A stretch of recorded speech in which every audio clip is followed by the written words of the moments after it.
All right, let's start here. First row all the way to the right. Shea Tomer-Zarley with Clutch Points. Remember in the third quarter, there was a play where you got the ball but the elbow, took a one-dribble jumper from the free throw line over Nemhard. When they're trying to be as physical and trying to wear you down as much as they are those looks something maybe you guys have to explore more to get you more in your spots, one dribble pull up over the smaller defender? For sure. There's a variety of ways to attack any defense, any coverage. I think the trick is keeping them off balance and sprinkling a good amount of everything in there. Try not to be predictable, especially when you play them 6-7 times in a row. Trying to keep them off balance as best as possible. And I feel like we had a good mixture, good flow tonight. Tim McMahon, ESPN, it seemed like every touch was tough for you for the first 3.5 quarters. You get to 5 minutes, 4 minutes, 3 minutes, you guys are trailing, seasons on the line. What opened up? What allowed you to finish the way that you did? I just tried to be aggressive. Like you said, I knew what it would have looked like if we lost tonight. And I didn't want to go out not swinging. I didn't want to go out not doing everything I could do in my power and my control to try to win the game. The guys deserve that much from me. The coaching staff deserve that much from me. And I just tried to be aggressive, but also just let the game come to me, not try to force anything too crazy. And I guess it paid off.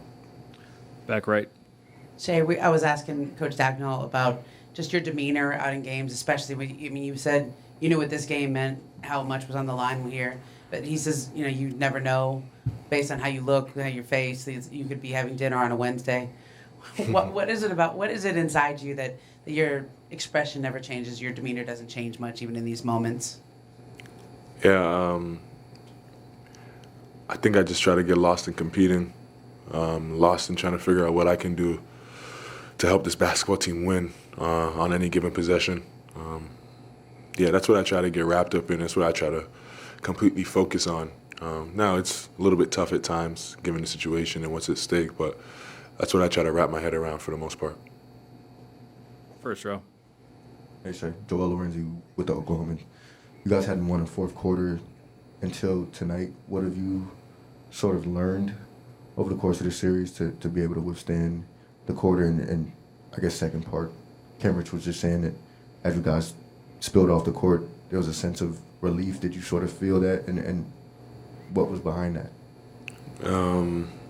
Yeah, winning any quarter for us looks like us getting stops. That's first and foremost.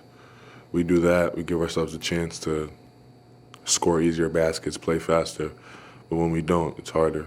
Just naturally, it's hard to take the ball out. Their defense gets set and then try to score over set defense. And if you're playing this late in the season, you have a pretty good set defense. So it's going to be hard if you don't get stops. And it came a little late tonight, but we strung together enough to get a W. And then what was your second question?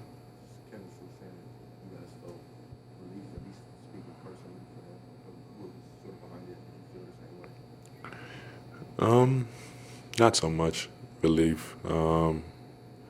Personally, I just much rather win than lose. But I still feel like we have so much work to do. We're halfway there, obviously, but we're still so far from the finish line. I'm so focused on the next opportunity and trying to take advantage of that. First row on the left. Shai, you don't get a lot of catch-and-shoot threes compared to a lot of other NBA players, but you had a massive one there on the right side in that little two-man game with Dub. Just tell me what's gone into your work on even some of the smallest aspects of the game, the things that you might not get a ton of, but that are showing up here, obviously, in crunch time basketball. Yeah, I think I work on a lot of things. I try to be the most well-rounded basketball player that I can be. And then I just try to, be aggressive and try not to be predictable out there and try to take what the defense gives me. And my work all season, all summer, allows me to be aggressive in those moments and be confident. And that's what that was. Third row, Vinny. Shai, Vince Goodwill, Yahoo Sports.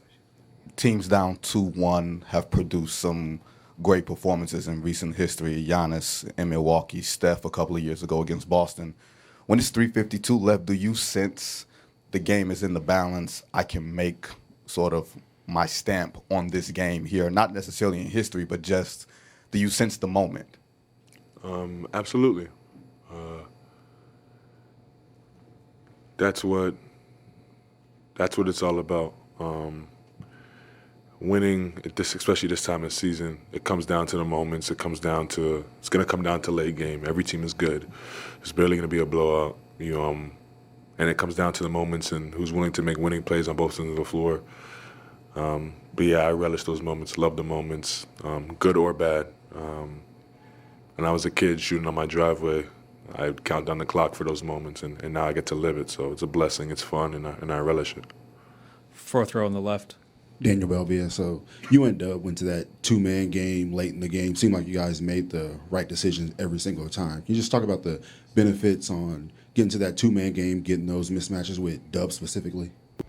Yeah, we've worked on that over the course of the last couple of years.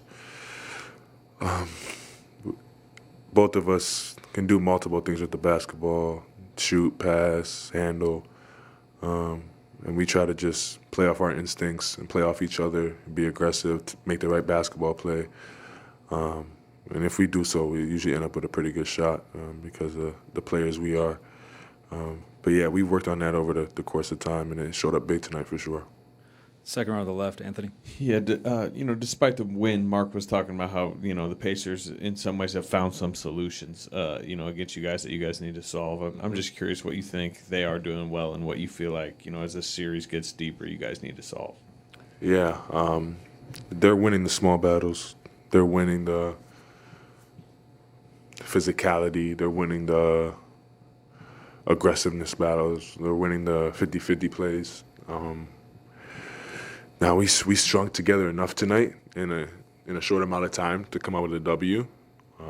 But if we want to do what we ultimately set our minds out to do, we got to take care of those things and throw the first punch. But yeah, they're definitely, for the most part of tonight, they were winning those battles, and that's why they had control of the game. Last row on the left.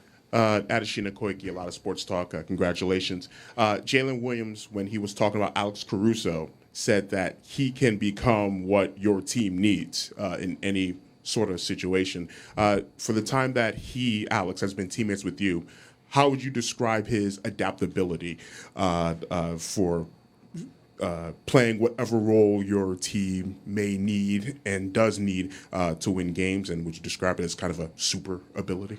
Yeah, absolutely. He's a winner.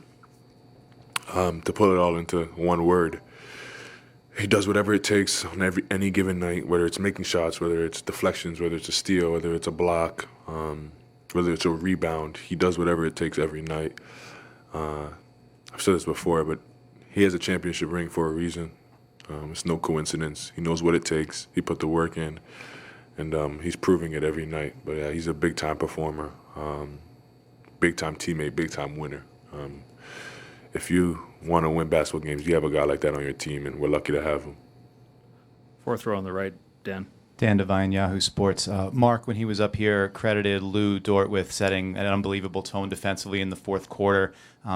At the time when you guys are trying to claw back, when everything's kind of getting haywire, what did Lou do to get you guys sort of settled down, but then also put that, frenzy into them on the defensive end of the floor?